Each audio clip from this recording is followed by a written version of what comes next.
When you do the quadruped rock back, don't let the lower part of your back round at all. So just sit straight back with your hips as far as you can. You will get to a point where your sort of tail tucks under a little bit, and I don't want you going that far. We're trying to clean up that squat pattern. You really like to bend your low back a lot, or round your low back to get down in that squat position. So just think sitting your hips straight back, keeping an arch in your low back for the quadruped rock back. Again, we're just trying to get movement at the hip without flexion of the low back. So this will just be your single knee to chest. So I'm bringing this knee up to my chest. I'm pushing this leg down. I'm actually using my hand to help here, but I don't want my low back to round at all. So if this knee is coming off the floor, you know that you're rounding your back and just, you can't pull quite that far. Hip flexor with your foot on the wall. So you'll need a mat for sure, or some sort of padding, a cushion. My foot is up on the wall behind me. My knee is quite close to the wall.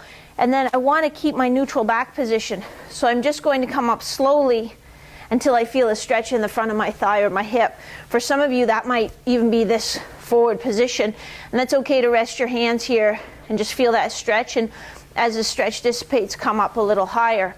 Don't just throw your shoulders back over your hips and make a big arch in your back. We want to keep that neutral position. So almost think more of bringing your hips underneath your shoulders. We're going to do a front foot elevated.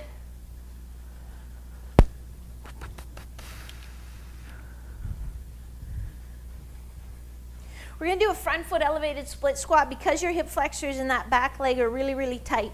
So your front foot will just be on a low box. This is just a 6-inch box. And then when you come down, you'll just come down to 90 degrees in that front leg. So don't try to get way, way down there. But this will just take a little bit of the tension off that hip flexor. And what that tight hip flexor will want to do is it will want to pull your torso forward at the bottom. So you stay up nice and tall so that at the bottom, your thigh and your torso are all in a nice straight line. And you'll hold one dumbbell in each hand. Quadruped fire hydrant is kind of a funny one. Let me just show you from the side first. I want you bringing your heel right towards your bum, but then this part of your back and your hips stays level.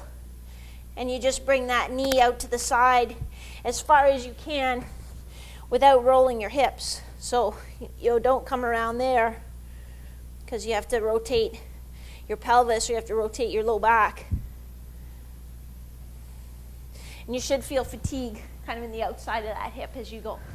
To be honest with you, some people don't like doing these in the gym, and I can't say as I blame them, but they're really important glute activation exercises, so we need to do them, whether you do them in the gym or in the basement with the windows closed and the lights turned out. It's up to you.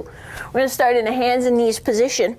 We're going to bring our heel as close to our rear end as we can get it. So we're going to flex our hamstrings, put them in a shortened position so that hopefully they'll get the message that we really don't want them doing this next movement, which is hip extension.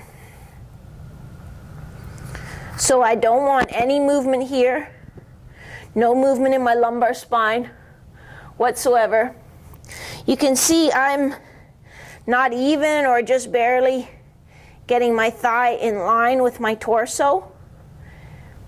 And that's because I'm a little bit tight in the hip flexor.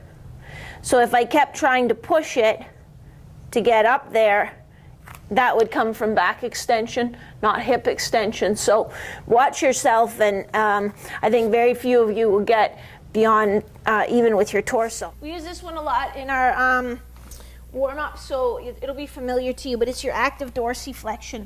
So keeping your heel on the ground, this is the leg we're working on, keep your heel on the ground, make sure your second toe points straight to the wall, and then you're just going to bring that knee as far forward as you can without your heel lifting off. And we'll go kind of over your big toe, bring the knee over your middle toe, then bring the knee over your baby toe. So you're kind of getting 3 different angles. Big toe, middle toe, baby toe. And you'll probably just feel a little tightness down toward your Achilles. When you do the Contra dumbbell deadlift, you're going to hold a dumbbell in your right hand and stand on your left leg, or vice versa. The big thing is you want your torso and your leg to move at the same tempo. So I don't want my torso down here and my legs still at my side. They should move together as one unit. As again, I'm pivoting about this hip. My hips should stay flat. The common tendency is to open up the hips as you go. You want to keep them perfectly flat. And you just come forward until you feel a little stretch in your hamstring. And then you squeeze your hamstring and your rear end to pull you back up into a tall standing position. So here we go. Pivoting forward. I feel a little stretch and I squeeze to come back up. Another common mistake is overreaching. So really the furthest you should get is knee level or mid shin. If you're getting down to the floor, chances are your hip has stopped moving, but you're rounding your back to get there. I don't want you to round your back. It's just a full pivot at the hips. This is the elevated hip flexor stretch. I've actually set myself up on a bit of an angle to the step. Then I'm coming across, and now I'm bringing my hips and my shoulders so that they're square to the step, and I feel a stretch in the leg that's down. I'll show you from this side. So I'm coming in from an angle at the step, put my foot straight on the step, bring my hips and shoulders around to be square, and I'm feeling a stretch either here or into your thigh. Staying nice and tall in your torso. If you want more stretch, squeeze your glutes together as opposed to leaning back and extending your back.